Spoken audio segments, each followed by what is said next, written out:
All right, so let's get this show back on the road here. Jessica Chelikis has had to leave us because she is in the UK and her child is about to come home. So from school, it being about 4:15 in the afternoon there. So that's the way that's the way it goes. And I just personally, I'm just thrilled that she was able to join us. Because of she's not a historian, she's an anthropology, but the stuff is fabulous. And I think you should all go read the articles that we have on the Dropbox page. All of the registrants got a Dropbox link, which has additional papers from the people who are presenting here to go in great length there. Check out hers, but also look at the other people that's there. Sean has a paper that's published, which we couldn't put up because of copyright paywall type restrictions. But Sean has a text equivalent to that in the Dropbox. But you also can go get his paper. He's put the link up there, and we're going to hear now about Avon, race, and capitalism. Make this even bigger, which kind of was where our conversation was just going in that area there. And we're going to start with Lindsey Feitz, who's received her PhD in American Studies from the University of Kansas in 2011. She is currently Associate Teaching Professor and Director of the Gender and Women's Studies program at the University of Denver, where she teaches a wide range of undergraduate courses and also speaks out frequently on gender and women's issues in the area. Catch her on the news, all of which focus on intersectional and historical dimensions of gender. She has two projects, one, The Approachable Feminist, Tales from a Gender and Women's Studies professor, and a second that looks at the number of women who are choosing to become single mothers by choice.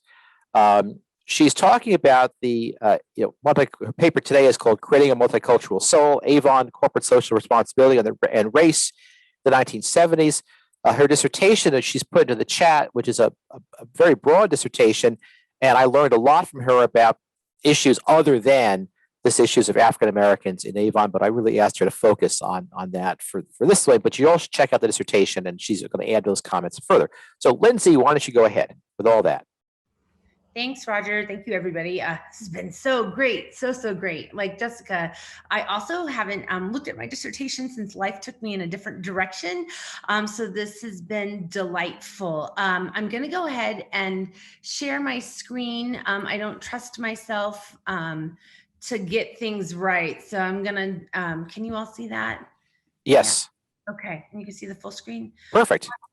Okay, so I want to preface this by saying, like Jessica, I'm not an official historian. My work is historical, and I think that's probably a key difference because I approach the archive with an American studies sort of where the nation state and understanding sort of the relationship between U.S. corporate capitalism and expansion, globalization, cultural imperialism, with a feminist lens and a particular attention to sort of issues of race. So I started in the Cold War and I followed the Avon lady where she went, and then I would end up back in the United States. So my chapters went from domestic to abroad, and we're landing on the chapter that's looking at how Avon navigated issues of racial discord in the 1960s. So I will, take it away. So I say that, let me hit the right button here.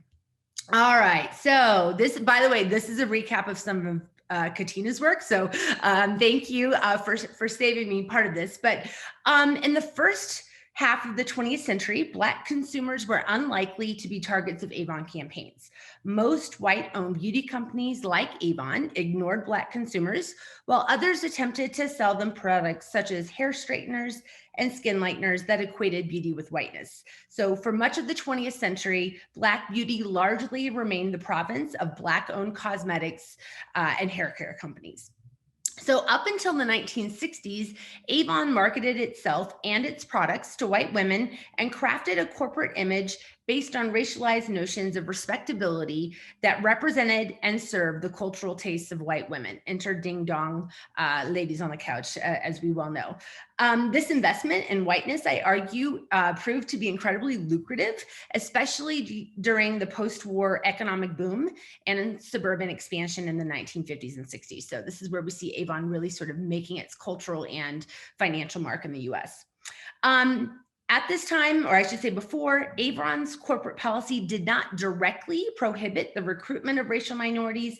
Instead, Avon asked district managers to use discretion when recruiting Black women to secure an additional deposit for sample cases and catalogs. And it also prohibited Black sales representatives from purchasing goods on credit, which is ironic now, given Jessica and Sean's presentation a few minutes ago.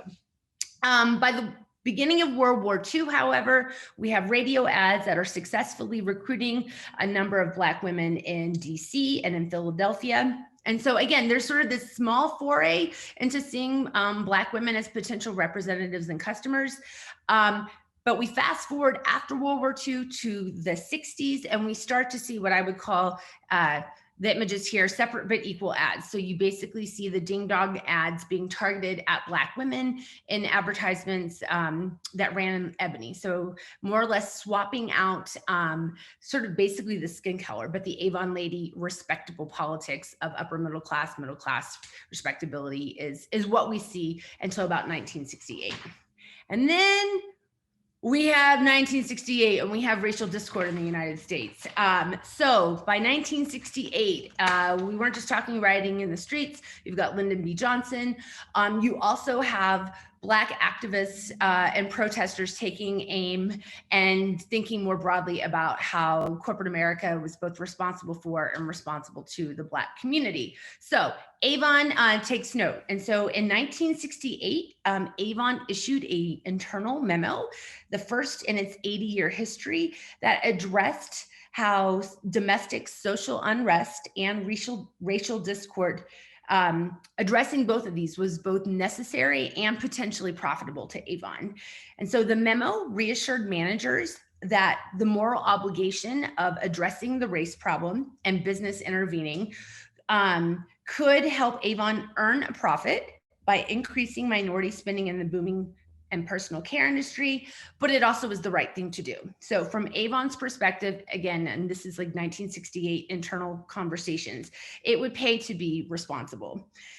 It's important to note that this position was merely compliant with federal law at this time. However, Avon differed from its competitors by taking some proactive steps. So in 1968, they joined the Plans for Progress, which was a federal program that encouraged the voluntary diversification of the workforce. And they also participated in the National Alliance of Businessmen, which was a corporate effort nationwide to train and employ the jobless. And at this time, this was kind of a euphemism for sort of informal affirmative action. So in 1968, we see some movement internally to hire more Black employees. These efforts assumed new urgency as Black residents rioted in many of the nation's cities and suburbs, and often targeted businesses that had exploited or refused to hire them. So in addition to sort of the internal hiring, Avon also, for the first time, decides to grow its Black sales force, seeing Black neighborhoods as profitable, untapped new markets. They developed new, quote, low-income sales representative training manuals, which is what you see on the screen in front of you. And these manuals never directly said that they were designed for African-American or Black sales representatives. They always used the word low-income and urban, but they very much trained and created new materials. And so they included more pictures. It included more training for representatives on money management, on delivery flexibility, and basically tried to make the sales representative experience more user-friendly to minority representatives. The next thing they did in this period is that they hired a Black-owned market research company to explore the tastes, desires, and potential purchasing power of Black consumers. And so during this time, I don't know if they created a separate line, but they certainly started including makeup and hair advice in the training manuals for potential Black consumers. And so all of this is happening in this like 3-year span. So again, kind of flashing back to the conversation earlier, this is happening at home, right? And to be honest, it works. And it works so well that by the time 1960 or 73 hits, it gets attention. And so in 1973, Black activists had increasingly turned to the market to pursue economic equality that legislation had failed to produce. So Jesse Jackson's Black economic advocacy group, People United to Save Humanity, PUSH, which you see in front of you, did this by criticizing white-owned businesses and devising ways to transform these sort of theoretical commitments to racial equity into substantive economic gains. And so by the 70s, PUSH had negotiated impressive voluntary agreements with Schlitz Beer, General Foods, Miller, and Quaker Oats. And had them volunteer and commit to employing more Black workers and to contract with more Black suppliers. So it was not surprising that PUSH was in a prime position to evaluate Avon's newfound strategy of recruiting Black sales reps and targeting Black consumers in urban markets. And so what happened? Well, in 1973, Jesse Jackson wrote a editorial in Black Enterprise, and he said that while, quote, Avon had taken a substantially constructive approach in its relationship to Blacks and other non-whites, significant gaps remain between its sizable profits and the number of non-white officials, managers, and professionally classified minorities it employed. And so basically saying that while it had hired people for plant production and sales reps, people in the higher ranks were still very much white. So what did Avon do? They decided to sign an agreement with PUSH to meet targeted employment benchmarks, to increase advertising in Black markets, and I think maybe most importantly and most impressive, to reinvest a portion of their profits into Black-owned banks and insurance companies. And so what we see here is that Avon's agreement with PUSH marked a major shift from a paternalistic company that was responsible for sort of that economic uplift of Black consumers to a more socially aware company that was responsible to the Black community. And so the pictures here are David McConnell signing the PUSH agreement with Jesse Jackson, and then a picture of the Black ad executives who worked at Uniworld. So what happened? Besides internal targeting, hiring benchmarks, we also see a major shift in terms of sort of PR external strategy and branding right now. So Avon, one of the big things is that they hired Uniworld, and Uniworld did a few things. They were based in Chicago, they were Black owned, they were working with other Fortune 500 companies. The first thing they did is they reframed the Avon lane to reflect the Black urban experience. So this is where I want you to like envision like an imaginary television commercial.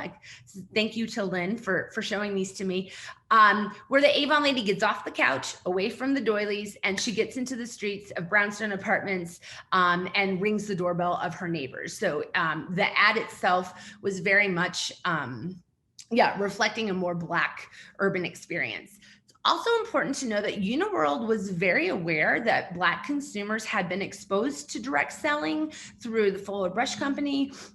And yet they had a very specific idea that Avon was for white people, right? So Uniworld had to do that cultural code switching, navigating of again, re-showing how direct selling would reflect Black experiences, women's beauty and hair care needs, in addition to just the brand itself. So we have TV ads, we have magazine ads, but now we also have specific lines of products. So you can see here, Uniworld was responsible for helping market a much more diverse set of products.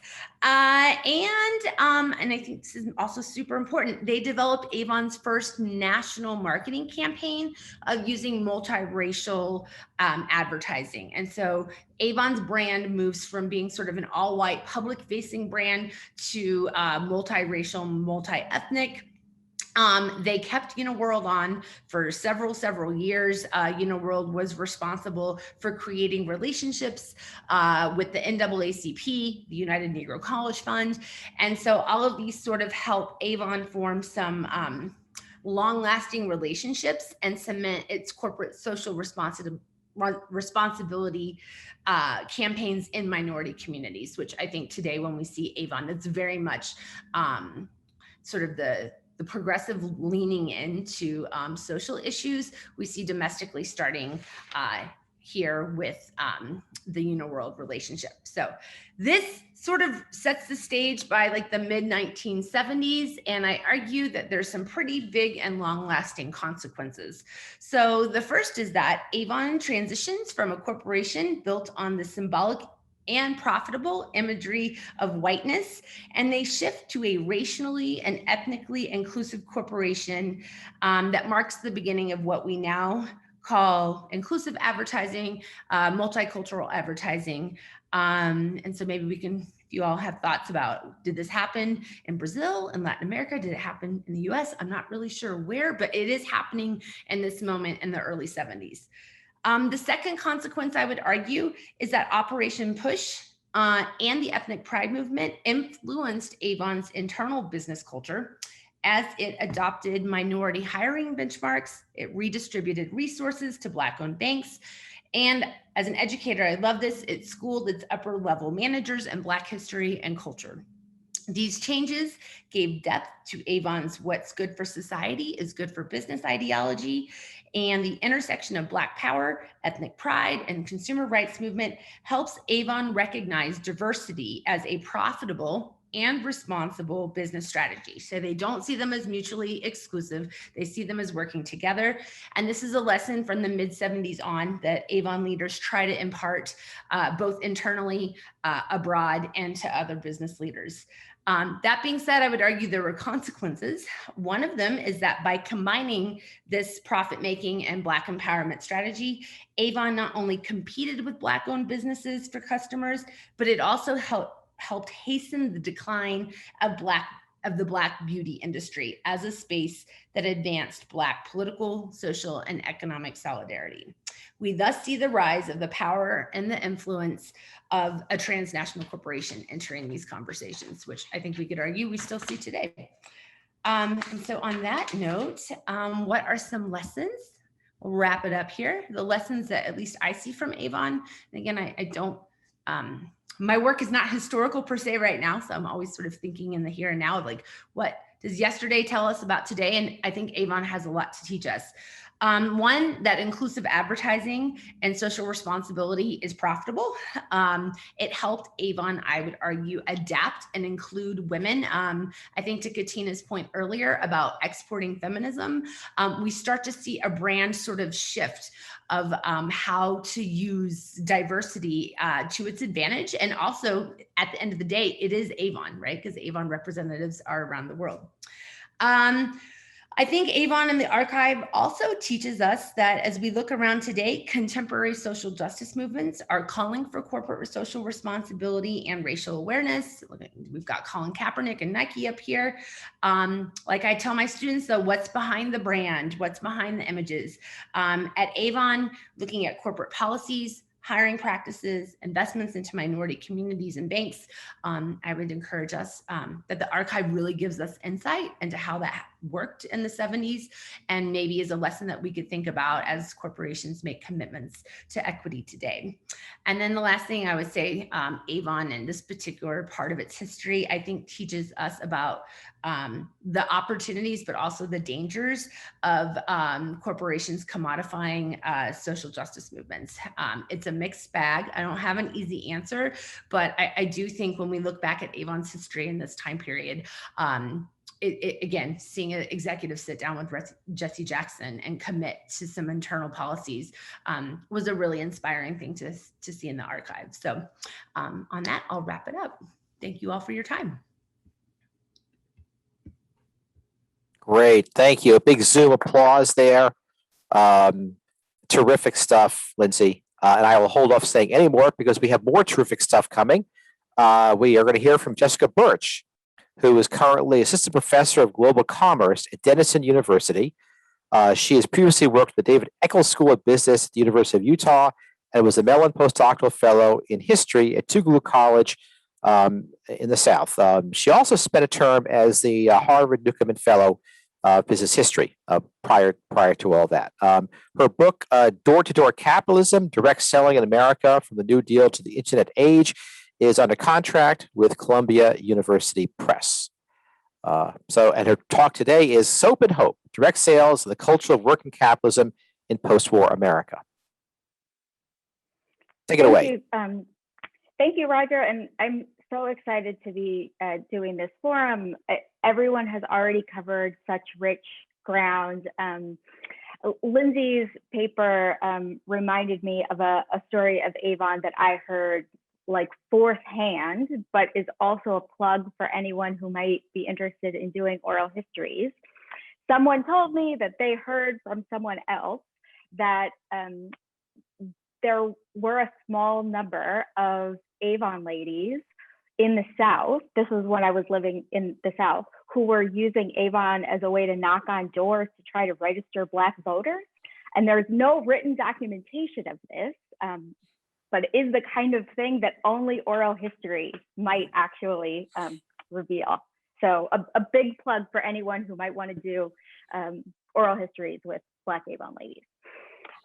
So my project is my book is about direct selling, the industry of direct selling broadly. And so sort of coming at the end of this really fascinating program, I think I want to be thinking about how we can also look at companies like Avon and read them outward for trends in the history of capitalism and in the history of American capitalism in particular.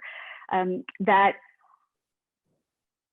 one way of thinking about direct selling companies is as a kind of niche and a relatively small segment of consumer sales. But actually, I think if you look at transformations in selling, right, that go from big retail establishments to online, and if you look at trends in particular in the labor economy, that actually we can see that the rest of the labor economy has been looking increasingly like direct sales over the course of the 20th century. When I first started this project, it was very much about consumption. Because I started it before Uber. And then as the rise of Uber came about, my own research started to shift into thinking about direct selling as a form of labor that prefigures in many ways what we would now call the gig economy. And that companies, including Avon, were really setting a lot of the labor management kind of practices. They were establishing a lot of the language around be your own boss and kind of self-employment as an alternative to what direct selling firms and now many other firms would call the kind of limitations of conventional corporate employment.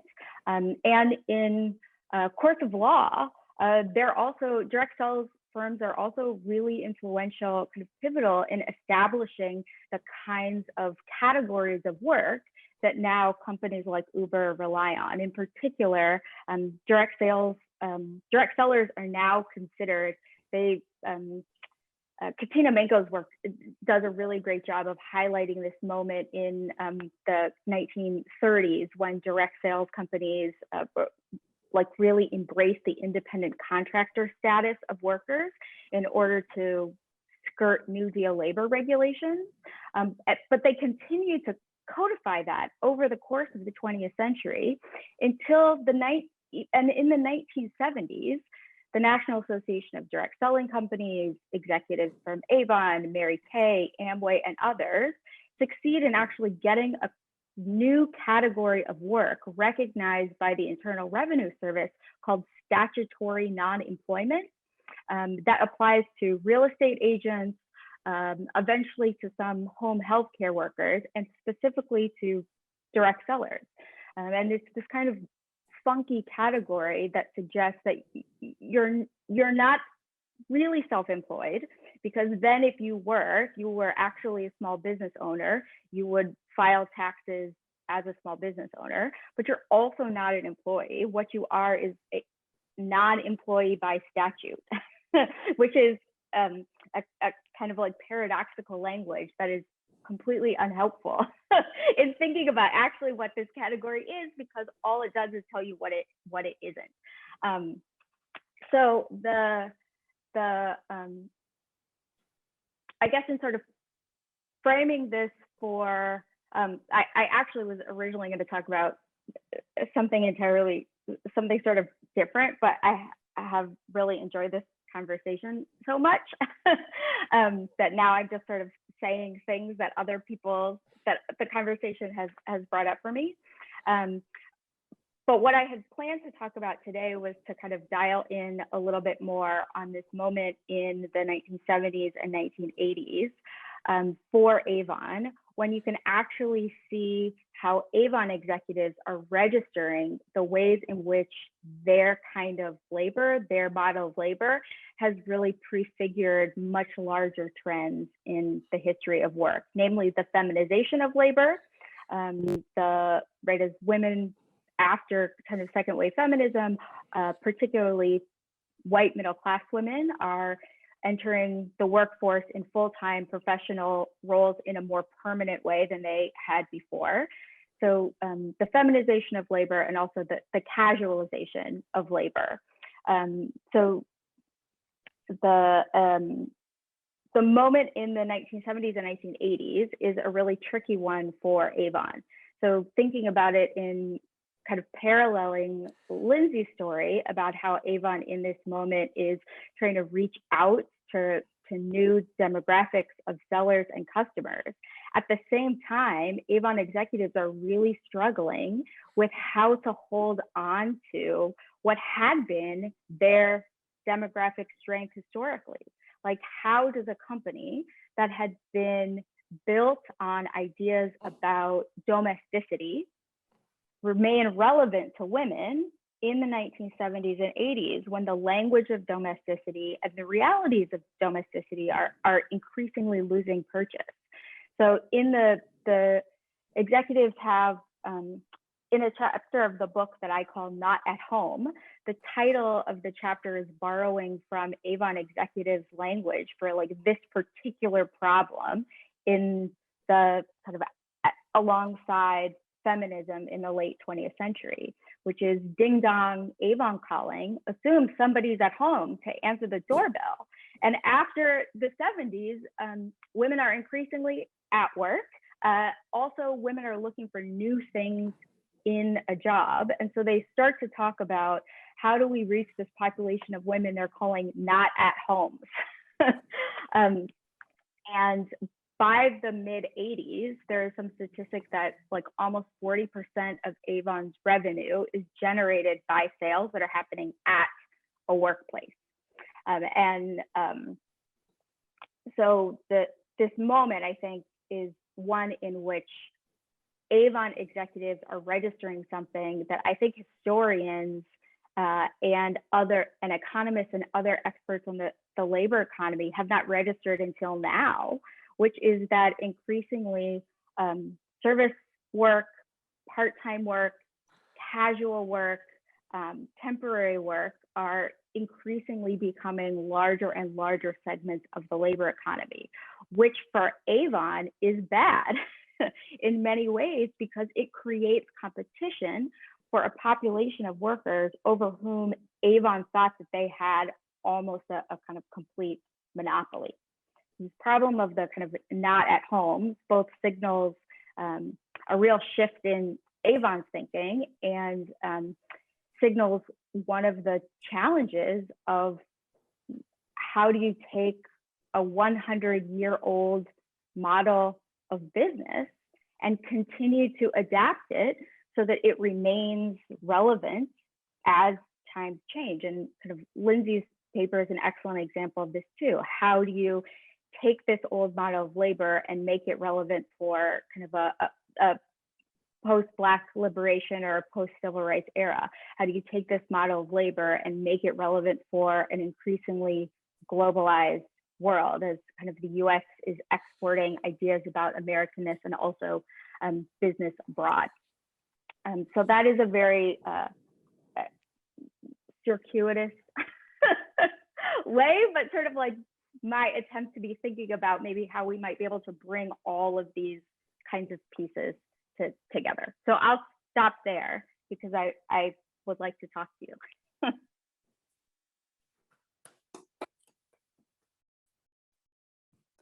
Jessica, that was fabulous, and I'm so glad we're recording this because that way we caught all this. I just have to say, before we go to discussion, that you can see why this is such a great job that I have, because I get to have long conversations with these really brilliant people. That's just a great thing, and since I've talked to you over the years, it's just great to hear this coming in towards the end of as they finish up their work and all that. Just great. All right. Comments among the crowd that's on the screen here. Then we'll go to the chat. People who are watching, please send your thoughts into the chat because that's the only way we can get them.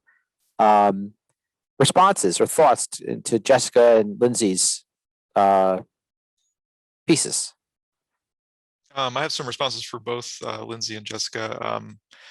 Lindsey, you'd asked towards the end if there's kind of any parallels in Brazil in terms of what was happening, and I think the big difference there is that in Brazil, especially in the 1960s, 70s, there was still the prevalence of the myth of racial democracy.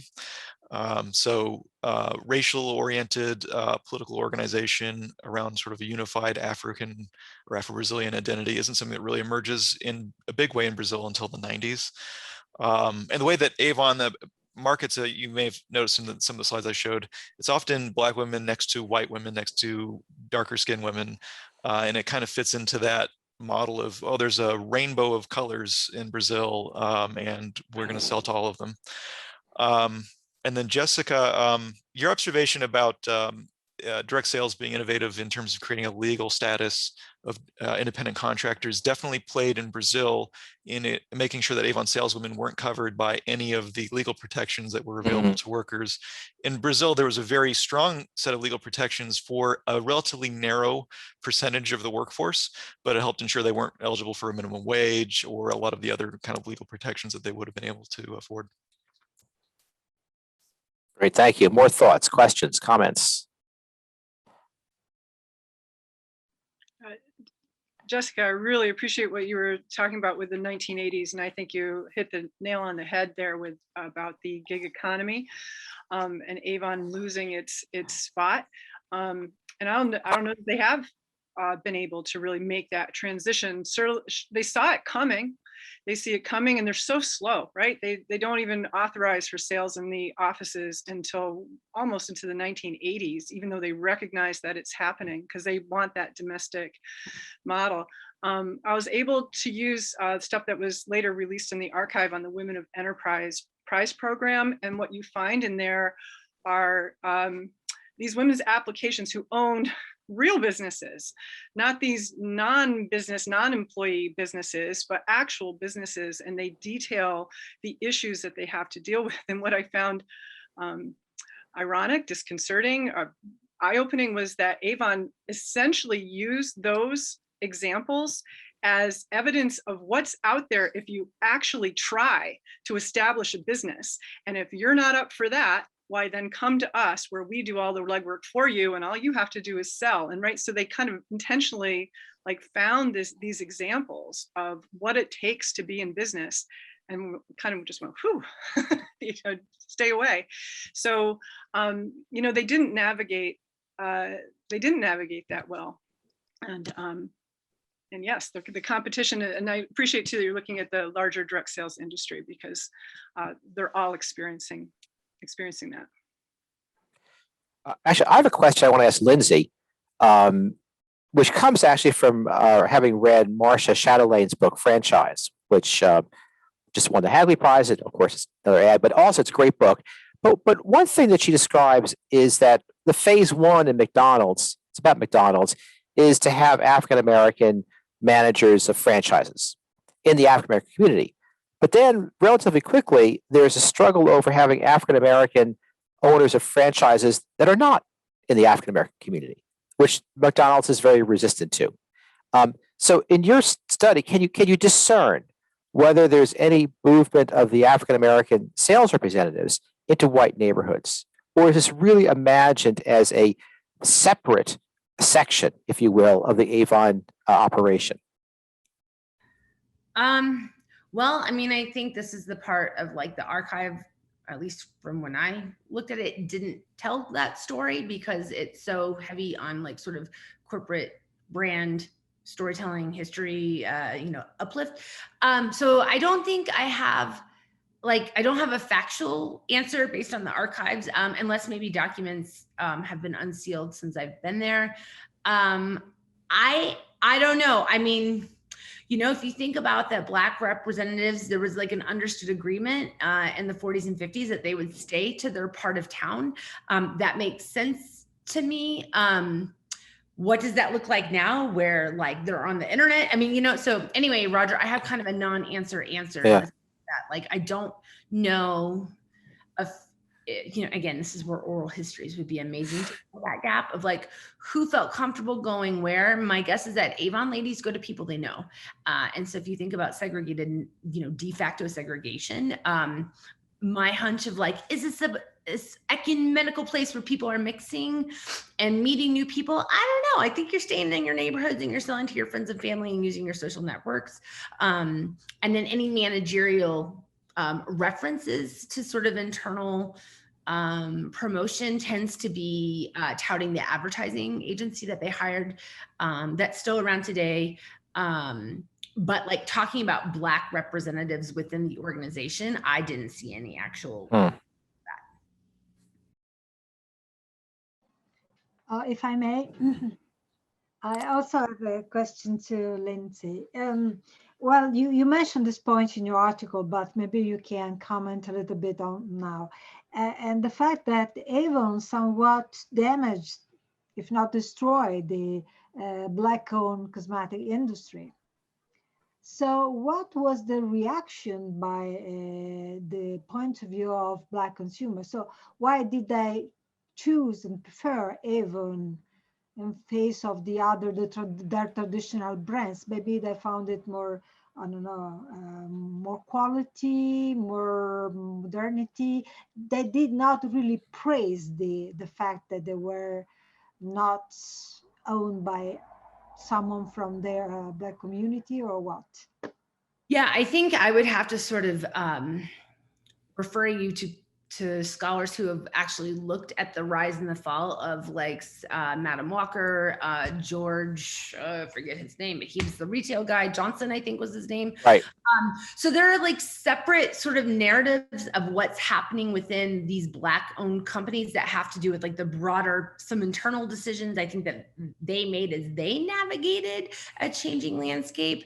And so my hunch, and again, I don't want to answer for, because that's not my area of expertise. My hunch is that Black customers probably took what was in front of them. And so if you had an Avon, a neighbor ringing your door, or that you saw, outside, as opposed to going to your local corner store where you might have previously purchased your hair products, the ease of the at-home, in-the-moment sale probably superseded and maybe they didn't even know that Black beauty industrialists were dealing with their own internal and external struggles. So do you know what I mean? Like, I think there's work out there, I cite it in my paper, of federal regulators going after Black owned beauty companies in a way that they didn't always go after Revlon. And so again, there's this sort of there's a area of like declining options meets Avon lady as opportunistic. She looks like me. They now have products that represent me. And so I think it's a combination of both of those. Again, that's another non-answer, but I think the bigger story is the decline of the Black owned beauty industry had a lot of internal, but also US regulator factors that still is, a little sad, but also not something I've written on extensively. Lindsey, I think that also just sort of aligns with one of the really kind of like tragic ironies about the history of Black business, is that in some ways desegregation also really erodes the power of Black businesses, and of like particularly like neighborhoods that had been like strongholds for Black small businesses. I agree. I also think it just speaks to the power of you know, and this is again back to Katina's point about where Avon's headed today, was this inclusive democratic uplift of women, social causes, all of which I would never argue that's a bad thing. And I think it's important that corporations are leaning in, but by leaning in there, I would argue there's some encroachment and making the marketplace the place where people are now having social conversations, as opposed to maybe more grassroots community, locally owned businesses. And so while it's an amazing thing, right, it's also, I think, really raises a question about corporate power that, you know, is something that citizens should probably talk about. So.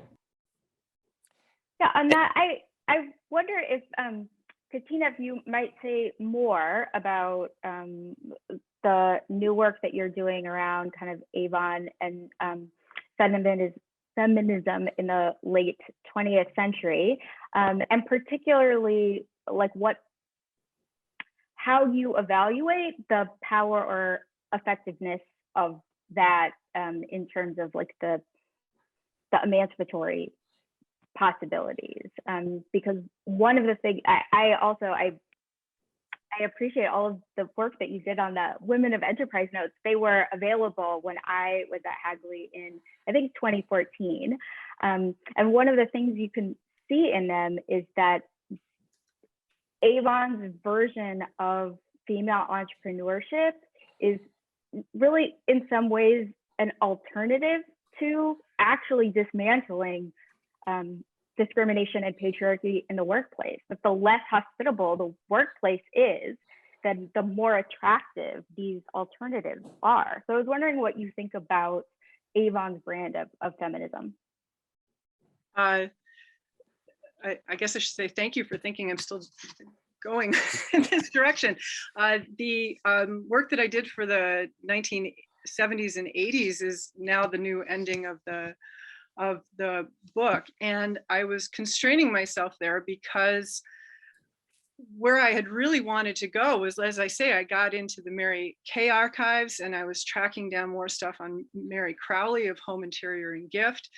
Of course, there was Alison Clark's work at the Smithsonian on Tupperware, and what these four women, I was trying to look at it as the women owners of direct sales companies, which is why I also had a little bit of a foray over into Weight Watchers, even though they're not a direct sales company. And I was playing with this notion of evangelical feminism, because the political alignment of these women are very different. Avon is, of course, it was patriarchal. I think the work of Jim Preston, the CEO he moved his way up in the 1970s and 80s, really set the stage that said that Avon would follow the feminist movement and would really work toward empowering women. And of course, it took him until 1999 to hire Andrea Young. But Avon developed that feminist message in the 1980s and 90s, kind of no holds barred. Their second foundation followed Mary Kay's second foundation, where all these companies were doing with breast cancer research. So someone in the chat has asked about the politics, and it's not so much formal politics, it's social politics, personal politics of breast cancer research. And then they both went into a very different line when they started talking about foundation work for domestic violence. And it was a big shift, I thought, to go from breast cancer research to domestic violence as an issue of women, which both companies did. And so Mary Kay, so there's a question about Amway. Mary Kay was very conservative, but very, in her way, feminist. She came out that corporations were not good. She basically said, corporations are not going to listen to you, and women should get out of them and join me, where they're going to make a lot more money and have a lot more respect. And her brand of feminism came down to women need cash. For empowerment and all the other stuff of feminism. She is not treated well by feminists who head right at her for those blonde wigs and selling mascara and beauty and saying she wakes up at 5 a.m. before her husband does, so he never sees her without makeup. She is not a friend of the feminist movement.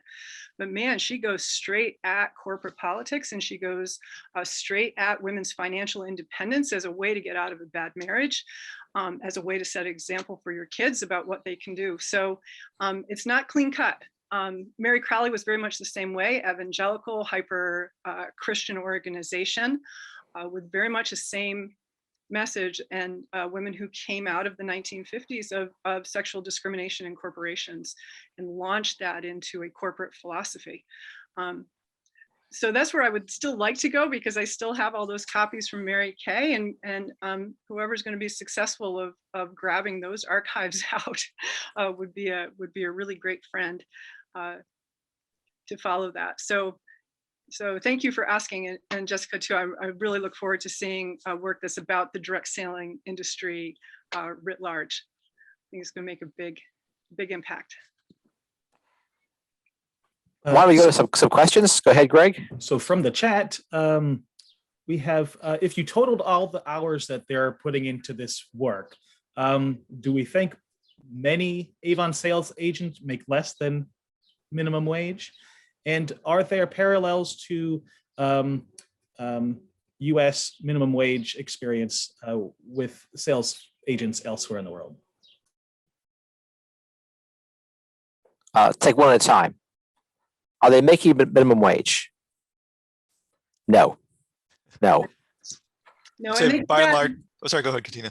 they did that in 1938, as Peter knows, with the minimum wage legislation, and it was a direct effort to make sure the corporation didn't have to pay payroll taxes on all those representatives. And so that was the big motivation for Avon to establish independent contractor legislation, because these women were not employees and therefore would not be held to minimum wage or payroll. They were, though, in the 1970s allowed to file, or 70s, 80s, 90s, whenever, file Schedule C for independent business ownership. So Mary Kay and others counseled their representatives that they should be filing Schedule C to write off home offices and inventory space and other business expenses, including, you know, use of vehicles and mileage and that type of thing. But minimum wage, no. How about international? So I can speak to that. At least in Brazil, they weren't being paid minimum wage. They could potentially earn up to a minimum wage if you look at the figures that Panorama was advertising. I don't think many women did, but some most likely did. I think what's important to note in Brazil is that the minimum wage is a moving target. So every state in this period had a different minimum wage. And it was something that was exclusively designed for really working in factories, shops, and the formal economy. It excluded domestic workers already, and it excluded agricultural workers. So a large percentage of Brazilians did not earn the minimum wage. And actually, if you worked in Avon, there's a potential to do relatively well because everyone else is making so little. So it's not necessarily that they were able to make a lot of money, but if they could make equivalent of minimum wage, and they were married to a husband who made minimum wage, they would actually have been doing relatively well for themselves. Manuela, anything about Italy in this? More or less the same situation, because we have this, the minimum wage is linked to the national contracts, which are signed by the categories, but basically they are, I mean, meant for the big factories, for instance, for workers in automotive or things like that. So for many other categories, they are sort of symbol, a dream in many cases, especially for marginal workers in agriculture, you know, and things like that. And for non-employer, independent contractor, there is no such a regulation for minimum wage. No, no, no. That's our answer. Kelly asks, did Avon sell free enterprise or get involved in politics in the way Amway did?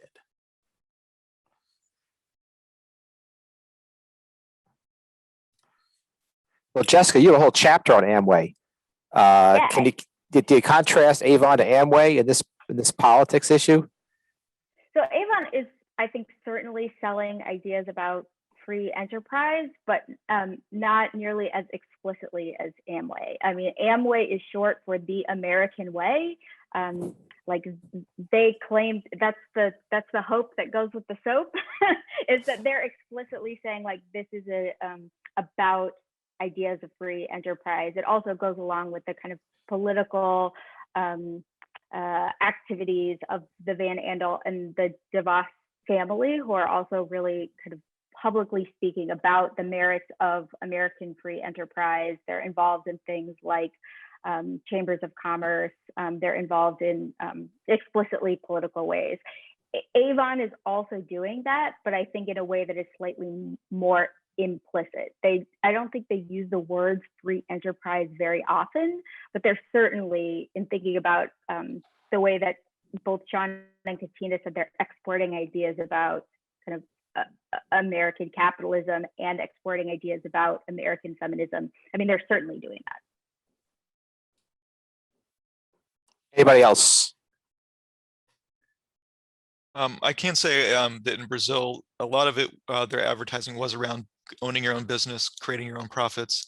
And I think particularly in a country like Brazil at that time, that would have been more attractive than some other opportunities because very few women owned their own businesses. And it wasn't until 1962 that there was a reform of the civil code that allowed married women to sign contracts and engage in labor without the permission of their husbands. And that passage actually may have had something to do with Avon's rise in the 60s. Jessica, did you do more with the Direct Selling Association? It's a K Street lobbying group. So on that level, they must be part of political party decisions, maybe? Yeah, I mean, I guess I was answering and thinking about like its marketing messages, but in terms of like political activity, yes, the Direct Selling Association is, I mean, it has a strong lobbying group. That's, you know, how they get things like a special category created by law for the statutory non-employee. And Jessica, the DeVos family you mentioned, one of the members of the family has the first name of Betsy and used to be the Secretary of Education under Donald Trump. So just in case people weren't getting that connection there.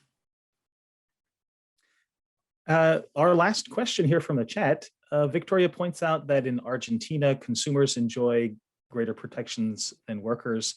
Are there any experiences of labor protections for Avon sales agents?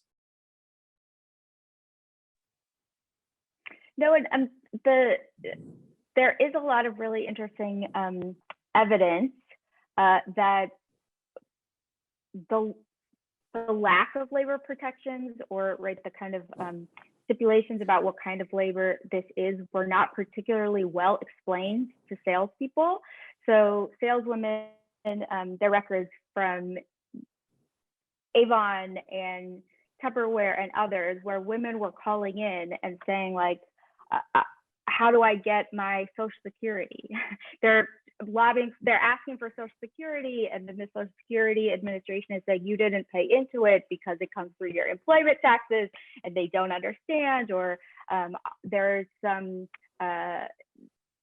documentation also about like the issue of corporate having to have some formal script so that the receptionists who answer the phone know how to answer these questions. If someone calls and says, you know, things like, if a bank calls you and asks to verify someone's employment to get a loan, you have to tell them they're not employed here. Or if somebody needs verification for rent, right, they're not employed here. So there were no labor protections. That's part of the design of the thing. And there's also the issue of how well the sellers understood what it means to not have those labor protections. I think the other protection is not so much a labor protection that we're used to thinking about as workers, but the DSA Code of Ethics also stipulated that people who are recruited into direct selling organizations. So with Avon, you would have been recruited by a city sales manager or regional sales manager, and it might have felt more formal in Mary Kay, Amway, and these others. These are consumers, you know, who are recruiting the people at the dinner party. And so that pressure, that high pressure situation of join us, is then followed by what needs to be a financial commitment to purchase your first wholesale product order. And so the DSA Code of Ethics gave both a 24-hour cooling off period by which someone signed an agreement that they would sell, that they could say no. And they also required a 90-day product return. So if you were someone who then plunked down $1,000 or $2,000 or $5,000 for product and had it delivered to your house, you had 90 days to return any unused product, of which you would get 90% of your purchase price back. So for people who got it and thought it was going to be easy and great and discovered they didn't like it at all, they could get some of their money back. So I think that it's not quite labor protections the way you're asking, but it was for representatives who discovered that it wasn't for them, that they could get some of their investment. Any more questions? Do we have any closing thoughts from this wonderful seminar, session, forum, whatever we want to call it? Well, here's where Zoom totally sucks, because we can't say, let's go have a beer, even though it's in the afternoon or lunch or something like that, and we can chit chat. But I'm hopeful that each of you will take each other's emails and use Zoom to have follow-up conversations. As successive generations have come through, starting with Tina, then I would, consider, Sean and Lindsey, and then Emanuela and Jessica, coming through. I've always wanted one of you to talk to the other, because the works obviously, intersect in lots of ways. And also, since I've read most of the dissertations, I can tell you there's a lot more there. I mean, Lindsey hasn't even talked to you about Puerto Rico and Argentina, which are, great stories. Jessica's chapter on Amway, where she got into the Amway archives, is absolutely mind-blowing. So there's great stuff there. I mean, and Tina, the early period what Tina talks about was not something that's there. And Emanuela she's actually the young one here. Her work is not yet published. So what you're seeing from Emanuela is work that you might not see for a couple of years. And of course, Sean's we have an article, but there's a whole dissertation about Brazil. It's not just about Avon; it's about women in Brazil and gender. And Avon is one chapter from this.